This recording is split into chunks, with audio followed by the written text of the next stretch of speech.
자, 그럼 이제 화이트 칼라의 비극에 대해서는 제가 지금 설명을 하게 된 것 같아요. 저번 시간에는. 그쵸? 너무나 안타깝죠?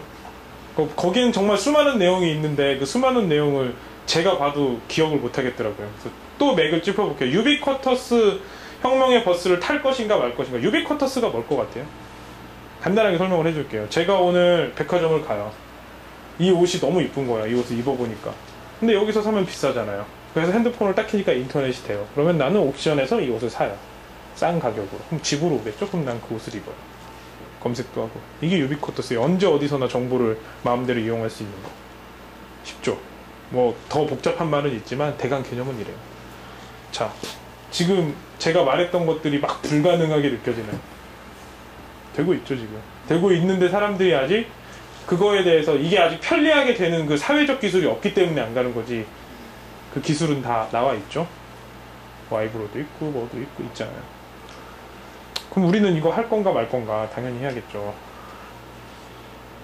자, 이 사람의 비전은 그거예요. 직원 300명을 거느린 조직에 그 6명만이 정직원인 거예요. CEO, CFO, 그다음 협력 담당 임원. 왜냐면 이제 앞으로는 우리가 잘하는 거 말고 나머지 이것저것 하게 되면 망해요. 우리 물건을 택배 회사에 안 보내고 우리가 뭐 버스를 사가지고 나르겠다, 트럭을 사가지고 이러면 내일 모레 망할 거 아니에요. 여러 가지 택배, 뭐 대한 무슨 택배도 있고 무슨 택배도 있는데, 그쵸? 그래서 이제 결국 남는 건 뭐냐? 이 사람은 전체 기획, 전체적인 틀을 보는 거고, 이 사람은 돈 관리하는 사람이고, 이 사람은 나머지 기업들이랑 협력하는 거. 나머지 이제 밑에 있는 사람들은 슈퍼 프로젝트 책임자인데, 그 사람들은 뭐 협력이나 뭐 여기 있는 일들을 좀 담당하는 3명 정도. 즉 6명만. 마치 그 어떤 영화 감독이 있으면은 거기 무슨 조감독이고 뭐 있고 한 6명만 있고 배우들은 항상 바뀌잖아요, 영화마다.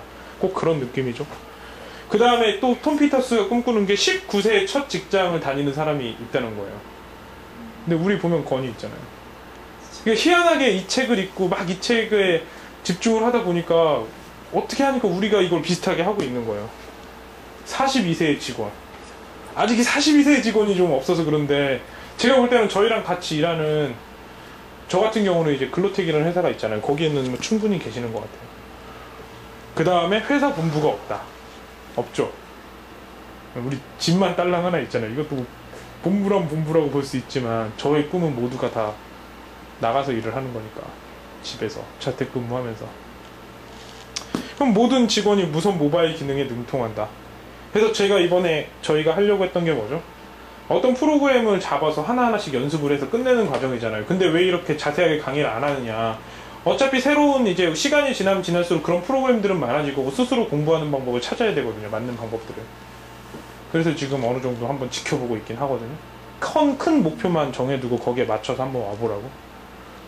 그래서 이렇게 되겠죠. 저희 회사가 딱 이렇게 될 것 같다는 느낌이 들지 않나요? 지금 현재도 그렇게 가고 있고. 그러니까 이게 너무 신기한 것 같아요. 하지만 이게 언제 했던 소리다? 2002년에. 환장했죠. 2002년에 했다는 건 얘가 이거 깨달은 건 언제나? 2000년 정도에. 우리는 이걸 아예 몰랐던 사람은 9년이나 10년 뒤쳐져 있는 거겠죠. 9년하고 10년이면 강산이 몇 번 변할까요? 지금 같은 상황에. 그러니까 이제 갈피를 못 잡게 되는 거죠. 자, 웹은 뭔가? 모든 비즈니스의 내부를 움직이는 힘. 2002년도 때는 이게 무슨 말인지 잘 몰랐는데 이제는 알 것 같겠죠. 그쵸? 우리 지금 뭐 저희 회사에 가잖아요. 회사에 가면 회사 내부 메일도 있고 인트라넷이라는 게 있어서 서로 공유하는 것도 있고, 그 다음에 같은 회사 사람인데도 서로 이메일을 보내지 뭐 써서 주는 건 없거든요. 어느 정도 다 제대로 엮인 게 아니더라도 이렇게 되잖아요. 보고 이제 특별히 문서를 하는 게 아니고 전화로 하고. 그 다음에 수요하고 공급 사슬을 연결했다. 그때 우리가 이거 자꾸 연결했으면은 G마켓 됐을지도 모르겠죠. 더 미리 준비해서. 그렇죠? 그 다음에 게으름과 관료주의. 이게 뭐냐면 옛날에는 이제 밑에 사람들이 서류를 딱 갖다 줬잖아요. 그럼 직장 상사가 서류를 그냥 놓고 있어요. 그게 되게 멋있어 보이는 거야. 바로바로 답내주기보다. 그러면서 그냥 무조건 내려보내요. 다시 해오라고. 이거 읽어보지도 않고. 그럼 또 다시 해와요. 그리고 또 내려보내요. 그럼 다시 해와요. 그러면 가끔 이런 경우가 있어요. 아, 분명히 A가 잘못됐다고 하는데 나중에는 A가 맞다고 동그라미를 쳐줄 때가 있어요. 왜냐면 안 읽거든요. 그걸 알거든요. 자, 그렇게 하면 어떻게 되냐? 한 달이 넘어가요. 자, 지금 같은 세상에 한 달이면 기업이 10개는 망하거든요. 하지만 이제 웹은 그게 없잖아요. 이 사람이 읽어본 거 알고 바로바로 체크할 수 있잖아요. 결국 이렇게 된 거죠. 그래서 이제 천벌을 받는다는 거죠. 그 사람들이. 천벌이라는 게 뭘까요? 이것만 할 줄 아는 사람들, 회사를 나가서 다른 직종을 알아봐야 되는 그런 천벌을 받겠죠.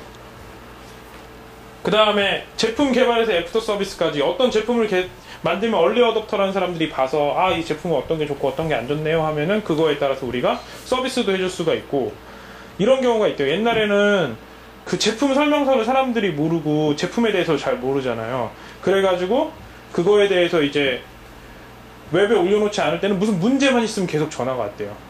그리고 콜센터 직원들도 그 문제에 대해서 다 대답하기는 참 어려웠고 비용이 되게 많이 들었겠죠. 지금은 문제마다 사람들이 글을 올리고 사람들이 답을 달아요. 그럼 AS가 얼마나 간편해지겠어요. 그 비용이 얼마나 줄어들겠어요. 그래서 애프터 서비스까지 다 가게 되더라고요. 이제 이거는 그라운드스웰이라는 책을 보면 자세하게 나와 있어요. 그 다음에 웹은 규모와 상관없이 모든 면에 최고가 될 수 있음. 이거 읽고 했겠죠, 저희가. 우리가 뭐 규모가 있나요?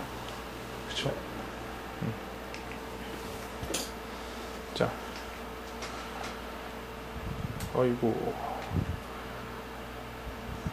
그 다음에 무관료주의. 그러니까 그러면 도대체 이런 조직들은 어떻게 생겼나? 관료주의 없다. 쓸데없는 짓 안 한다. 체크를 한다는 건 뭐냐?